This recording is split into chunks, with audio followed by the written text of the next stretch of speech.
దేశానికి ఆత్మగౌరవానికి ప్రతీక అని జిల్లా కలెక్టర్ సందీప్ కుమార్ జూ తెలిపారు.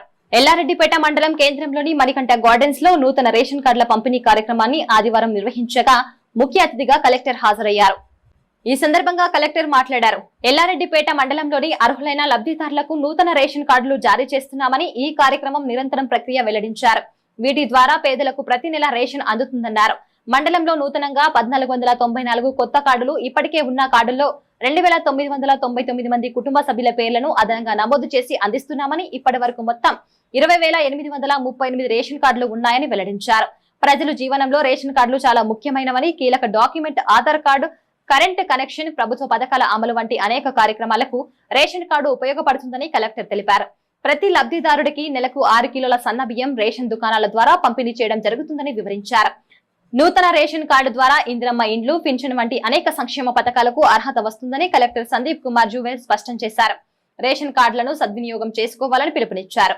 కార్యక్రమంలో Sircilla RTO Venkateswarlu, Yellareddypet market committee chairperson Savera Begum, deputy tahsildar, block and committee అధ్యక్షులు దొమ్మటి నరసయ్య, పట్టణ అధ్యక్షుడు సద్ది లక్ష్మారెడ్డి, గుండాడి వెంకటరెడ్డి, మాజీ సర్పంచ్ నీవూరి వెంకటరెడ్డి, బండారు బాలరెడ్డి, భూమాల మాజీ సర్పంచ్ కదిరి శ్రీనివాస్, స్థానిక నాయకులు, సంబంధిత అధికారులు తదితరులు పాల్గొన్నారు. విపరీతమైనటువంటి వర్షం పడ్డది. మా డీటీ గారు చాలా ఇబ్బంది పడ్డారు.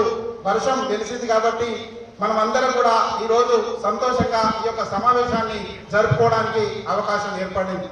పెద్దలు చాలా మంది చెప్పిండ్రు, ప్రభుత్వం చాలా రకాలుగా సేవ చేయడానికి ఈ రోజు ముందుకు వచ్చింది.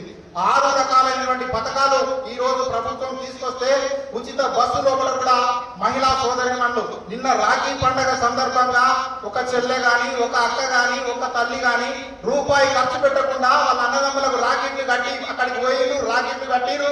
మళ్ళీ సంతోషంగా వాళ్ళ ఇల్లు లోపలికి రూపాయి లేకుండా చేరుకున్నారు. చాలా సంతోషం. మా గౌరవాయి చెప్పినట్టుగా ఈ రోజు సన్న బియ్యం ఎవరం కూడా ఇంతకు ముందు గతంలో కూడా బియ్యం తెచ్చుకుంటే అవి కొంతమంది తినేవాళ్ళు కాదు, బయటకు అమ్ముకొని వేరే బియ్యం తెచ్చుకునేటువంటి వాళ్ళు. ఈ రోజు మా గౌరవాయి చెప్తున్నారు, మేము కూడా స్వయంగా రేషన్ ద్వారా వచ్చినటువంటి ఆ సన్న బియ్యమే మనం తింటున్నామంటే దానికి మా ముఖ్యమంత్రి రేవంత్ రెడ్డి గారికి ధన్యవాదాలు చెప్పవలసిందే. వాడకట్టుకు ప్రతి సంతోషకరంగా ఉన్నది. ఏ వాడకట్టుకైనా ఇల్లు కట్టుకుంటారు పేదలు.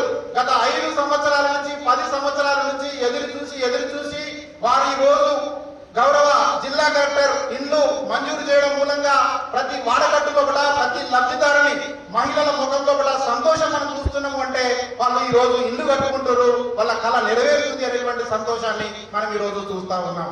ఈ విధంగా ప్రభుత్వం ఎన్నో రకాలైనటువంటి పథకాలు చేస్తే, ముఖ్యంగా మా మహిళా తల్లులు ఇక్కడ ఉన్నారు. మహిళా తల్లుల కోసం ప్రభుత్వం ఈ రోజు ఎన్నో రకాలైనటువంటి పథకాలు తీసుకొచ్చింది. గౌరవ జిల్లా కలెక్టర్ ఎక్కడ లేని విధంగా ధైర్య సాహసాలు చేసి వడ్ల కొనుగోలు కేంద్రాలన్నింటినీ కూడా మీకే అప్పచెప్పడం జరిగింది. ఎందుకంటే నాకు ఒక అనుమానం ఉండే, మా మహిళా తల్లులు చేస్తారో చెయ్యరో అని. నిజంగా కూడా జిల్లా కలెక్టర్ గారు ధైర్యంగా తీసుకున్నటువంటి ఈ నిర్ణయానికి మా మహిళా తల్లులందరూ కూడా వడ్ల కొనుగోలు కేంద్రాలు చాలా విజయవంతంగా చేసిండ్రు. తెలంగాణ రాష్ట్రంలో బీసీల విద్యా